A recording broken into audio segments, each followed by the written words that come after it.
एक capacitor is charge by using a battery which is then disconnected. एक capacitor को हमने चार्ज किया, फिर बैटरी हमने हटा दी। Now a dielectric slab is then slipped between the plates. अब हम दोनों प्लेट्स के बीच में एक डाइलेक्ट्रिक स्लैब इंसर्ट कर रहे हैं, तो उससे होगा क्या, ये आपसे पूछा जा रहा है। तो समझिए क्या सिचुएशन होगी इसमें। कैपेसिटर चार्ज कर लिया है, बैटरी आपने हटा दी है, उसके बाद हम डाइलेक्ट्रिक स्लैब इंसर्ट कर रहे हैं। कैपेसिटर चार्ज हो गया, मान लिया इस पर कुछ चार्ज आ गया Q,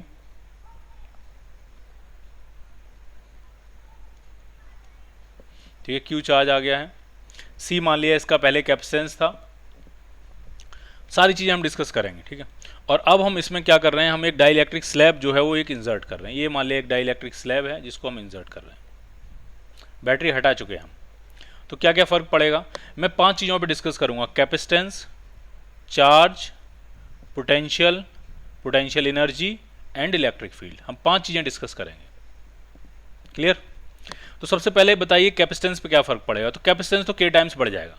कैपेसिटेंस का फॉर्मूला होता है A epsilon not over D, और जैसे ही डाइलेक्ट्रिक इंसर्ट होगा तो A epsilon not K over D। तो कैपेसिटेंस जो है वो क्या हो गया, K टाइम्स हो गया। K टाइम्स इंक्रीज कर गया। K टाइम्स मतलब इंक्रीज कर गया, K की वैल्यू 1 से बड़ी होती है। चार्ज पे क्या फ़र्क पड़ेगा, तो जब कैपेसिटी तो उसकी बढ़ गई, लेकिन चार्ज सप्लाई करने की यूनिट ही नहीं है। बैटरी आपने हटा दी है, तो जब बैटरी हटा दी है तो चार्ज में कोई फ़र्क नहीं पड़ेगा। तो चार्ज जो है वो Q का Q ही रहेगा, सेम रहेगा चार्ज। पोटेंशियल पे क्या फ़र्क पड़ेगा, तो पोटेंशियल का फॉर्मूला हम लगाने जा रहे हैं Q/C। अब कैपेसिटेंस अगर आपका K टाइम्स बढ़ गया और चार्ज सेम है, तो पोटेंशियल 1/K टाइम्स हो जाएगा, घट जाएगा, कम हो जाएगा। तो पोटेंशियल आपका हो गया 1/K टाइम्स। जरा पोटेंशियल एनर्जी के बारे में सोचते हैं। पोटेंशियल एनर्जी के बारे में, तो पोटेंशियल एनर्जी जो होगी उसका फॉर्मूला हम लगाने जा रहे हैं Q²/2C। ये इसलिए लगा रहे हैं क्योंकि आपको पता है चार्ज सेम है, चार्ज में कोई चेंज नहीं आ रहा है। तो इसमें भी वही बात है कि कैपेसिटेंस अगर K टाइम्स बढ़ गया तो पोटेंशियल एनर्जी 1/K टाइम्स हो जाएगी। तो ये जो पोटेंशियल एनर्जी है ये भी क्या हो गई आपकी, 1/K टाइम्स हो गई, यानी कम हो गई। अब बात करते हैं इलेक्ट्रिक फील्ड की। तो इलेक्ट्रिक फील्ड का जो फॉर्मूला होता है, पूरा डायरेक्ट फॉर्मूला लगाना चाहते तो डायरेक्ट भी लगा सकते हो, वो होता है आपका Q/A एप्सिलॉन नॉट। ये होता है इलेक्ट्रिक फील्ड। और जैसे ही डाइलेक्ट्रिक डाला तो अब यहाँ हो जाएगा, Q में तो कोई चेंज आया नहीं, A एप्सिलॉन नॉट की जगह हो जाएगा A एप्सिलॉन नॉट K, यानी इलेक्ट्रिक फील्ड भी आपका 1/K टाइम्स हो जाएगा। वरना आप इलेक्ट्रिक फील्ड का ये फॉर्मूला भी यूज कर सकते हो, V/D। अब सेपरेशन में कुछ हो नहीं रहा, पोटेंशियल आपका 1/K टाइम्स हो जाएगा, तो इलेक्ट्रिक फील्ड भी आपका 1/K टाइम्स हो जाएगा। तो ये सारे आपके वेरिएशन हो गए। कैपेसिटेंस बढ़ गया, चार्ज सेम रहा, बाकी पोटेंशियल एनर्जी और इलेक्ट्रिक फील्ड तीनों ही क्या हो गए, 1/K टाइम्स हो गए। अब जरा ऑप्शन पढ़ लेते हैं क्या होगा। Reduction in charges on the plates गलत है, increase in the potential difference गलत है, decrease in the potential difference सही है, रिडक्शन इन स्टोर्ड एनर्जी सही है, no change in the charge on the plates बिल्कुल सही है। So your answer is C part.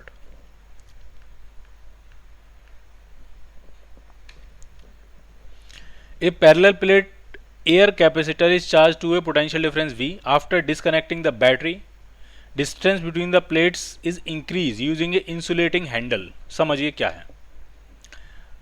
मान लिया ये पैरेलल प्लेट कैपेसिटर, इसको चार्ज कर लिया आपने, ठीक, और बैटरी आपने हटा दी। फिर आपने दोनों टर्मिनल को इंसुलेटिंग हैंडल से कनेक्ट करके इनको सेपरेट किया, प्लेट्स को सेपरेट किया, प्लेट्स के बीच का सेपरेशन आपने बढ़ाया, और ये पूछ रहे हैं पोटेंशियल डिफरेंस पे क्या फर्क पड़ेगा। सेपरेशन बढ़ाने से पोटेंशियल डिफरेंस पे क्या फर्क पड़ेगा, ठीक है। तो पोटेंशियल डिफरेंस का फॉर्मूला होगा Q/C। आराम से समझिए, जब आपने बैटरी हटा दी तो चार्ज तो आपका सेम रहेगा, चार्ज में तो कोई चेंज होना नहीं है।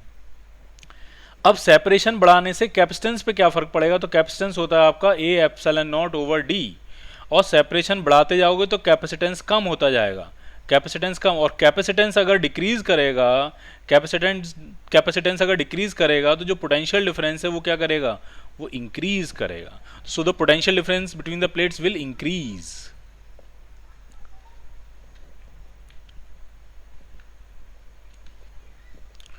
To concentric metallic spherical shell are given equal amount of positive charge.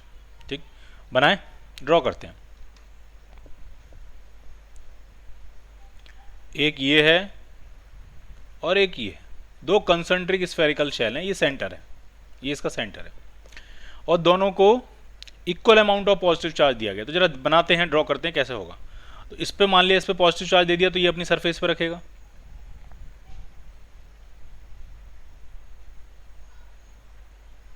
मान लिया प्लस क्यू चार्ज है।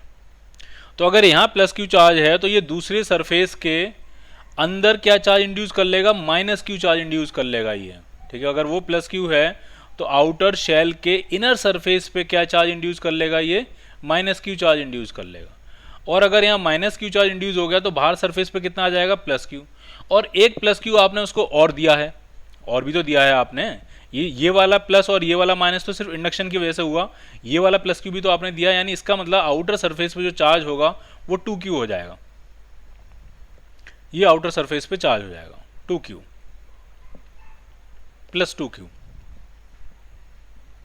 इस तरह की सिचुएशन है।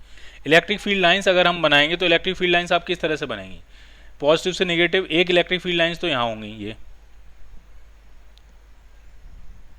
इलेक्ट्रिक फील्ड लाइंस होंगी, और फिर इस पॉजिटिव से इन्फिनिटी तक दूसरी इलेक्ट्रिक फील्ड लाइंस ये होंगी।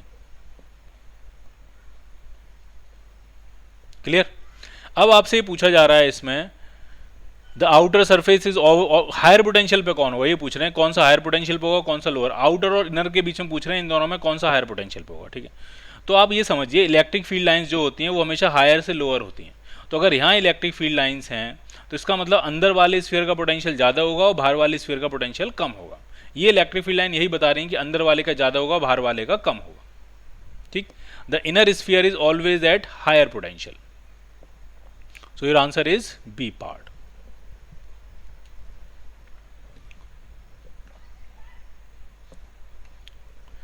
Dielectric constant of pure water is 81। Permittivity पूछ रहे हैं, तो परमिटिविटी जो होगी एप्सिलॉन वो हो जाएगी एप्सिलॉन नॉट इनटू के। ये डाइलेक्ट्रिक कांस्टेंट होता है। एप्सिलॉन नॉट आप जानते हो 8.85 इंटू 10 की पावर -12, जो भी एम के एस यूनिट्स होती हैं इनकी, और इसमें डाइलेक्ट्रिक कांस्टेंट 81 से हम मल्टीप्लाई कर देंगे। तो ये जो आपका आएगा 81 से आप मल्टीप्लाई करोगे तो ये मुझे लगता है ये 2 यूनिट्स कम हो जाएंगे, 10 की पावर -10 आ जाएगा, और 8 जो होता है 64 यानी 70 के आसपास, 7 के आसपास आपका आंसर बनेगा। सो your answer is a part.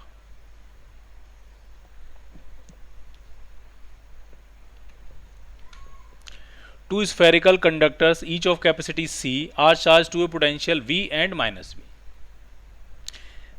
These are then connected by a means of fine wire. The loss in energy पूछ रहे हैं। देखिए 2 स्फेरिकल कंडक्टर हैं, एक मान ले ये है, एक मान ले ये है, दोनों की कैपेसिटी C है, C इसको V वोल्ट से चार्ज किया तो इस पर पॉजिटिव चार्ज आएगा क्योंकि प्लस V से चार्ज किया है, तो इस पर जो चार्ज होगा Q = CV, प्लस CV इस पर चार्ज होगा, ठीक। इसको -V वोल्ट से चार्ज किया तो इस पर चार्ज नेगेटिव आएगा और इसका जो चार्ज होगा वो होगा -CV।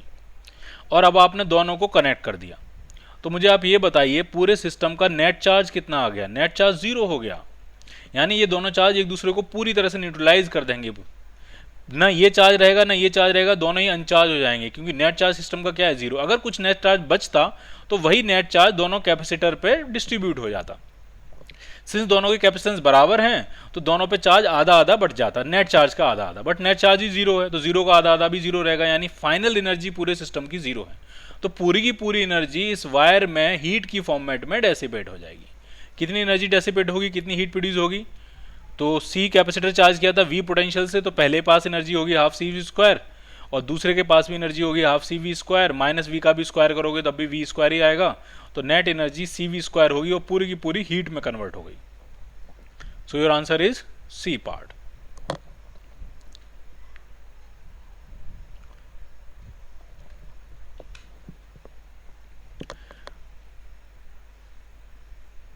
Two spheres A and B of radius 6 cm and 4 cm and 6 cm are given a charge of 80 microcoulomb and 40 microcoulomb respectively, ठीक।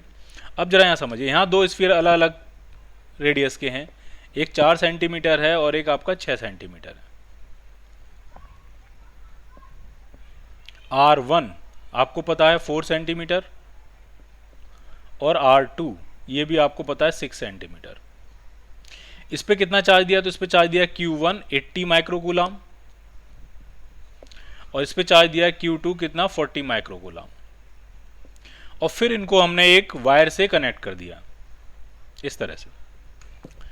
Amount of charge flowing from one to another, amount of charge पूछ रहे हैं कहाँ से, पहले ये decide करते हैं कहाँ से कहाँ फ्लो करेगा। तो कैसे डिसाइड करेंगे, तो जिसका पोटेंशियल ज़्यादा होगा उससे कम पोटेंशियल वाले पे फ्लो करेगा। पोटेंशियल का फॉर्मूला क्या होता है, के क्यू बाई आर, यानी ये क्यू बाई आर डिसाइड करेगा कि किससे किस पे फ्लो करेगा। पहले का क्यू बाई आर अगर हम सोचेंगे, सिर्फ कंपेयर ही करना है आपको, तो 80/4, यानी पहले का क्यू बाई आर 20 आ रहा है, दूसरे का क्यू बाई आर कितना आ रहा है 40/6, तो ये 20/3, 20/3 का मतलब ये आपका 6.67 के आसपास आएगा। तो सीधा सा मतलब है कि पहले का पोटेंशियल ज़्यादा है तो चार्ज ए से बी की तरफ फ्लो करेगा, ये तो पक्का हो गया। यानी बी टू ए फ्लो नहीं करेगा, बी टू ए फ्लो नहीं करेगा, कहाँ से कहाँ फ्लो करेगा, ए से बी की तरफ फ्लो करेगा। और कब तक फ्लो करेगा, तब तक फ्लो करेगा जब तक कि दोनों का पोटेंशियल सेम नहीं हो जाता।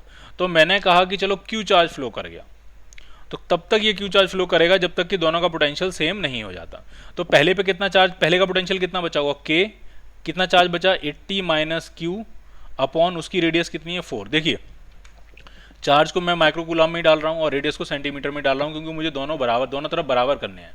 माइक्रोकूलम से माइक्रोकूलम कैंसिल आउट हो जाएगा, सेंटीमीटर से सेंटीमीटर कैंसिल आउट हो जाएगा। चार्ज में माइक्रोकूलम में डाल रहा हूँ तो ये जो क्यू है ये भी आपका आंसर माइक्रोकूलम में ही आएगा, तो कोई टेंशन नहीं है, हमें सिर्फ कंपेयर करने हैं। इज इक्वल टू दूसरे का पोटेंशियल कितना होगा, तो के, अब उस पर चार्ज कितना हो जाएगा, तो 40 प्लस क्यू, और अपॉन आर कितनी है 6 सेंटीमीटर। तो के से के कैंसिल आउट हो गया, 2 टाइम्स 3 टाइम्स क्रॉस मल्टीप्लाई कर लेते हैं, 240 minus 3Q is equal to 80 plus 2Q, तो ये आपका आ गया 5Q इज इक्वल टू कितना आएगा, 240 में से अगर हम 80 माइनस करेंगे तो 160 बचेगा। तो Q जो आपका आया वो 32 कूलम आया, 32 माइक्रोकूलम। 32 माइक्रोकूलम चार्ज ए से कहाँ मूव कर जाएगा, बी की तरफ मूव कर जाएगा। ठीक, सो your answer is D part.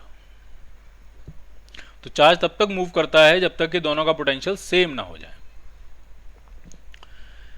The electric potential difference between two parallel plates is 2000 volt. Electric potential difference दिया है, प्लेट्स का सेपरेशन दिया है, और उसके बीच में अगर कहीं कोई एक हमने एक पॉइंट चार्ज रखा है तो उस पर फोर्स कितना लगेगा। तो हमें पोटेंशियल डिफरेंस और सेपरेशन से हम फील्ड निकालेंगे। ठीक है, फील्ड का फॉर्मूला होगा V/D। पोटेंशियल डिफरेंस था 2000 वोल्ट और सेपरेशन था 2 मिलीमीटर, यानी 2 × 10⁻³ तो इससे ये कैंसिल आउट करेंगे तो जो फील्ड आ रहा है वो 10⁶ वोल्ट पर मीटर आ रहा है फील्ड। तो जो फोर्स लगेगा, फोर्स कितना हो जाएगा, तो फोर्स हो जाएगा Q × E। चार्ज कितना है 4 × 10⁻⁶ कूलम, और इलेक्ट्रिक फील्ड है 10⁶ वोल्ट पर मीटर या न्यूटन पर कूलम, -6 + 6 कैंसिल आउट हो गए, तो 4 न्यूटन का फोर्स वो चार्ज एक्सपीरियंस करेगा। सो your answer is a part.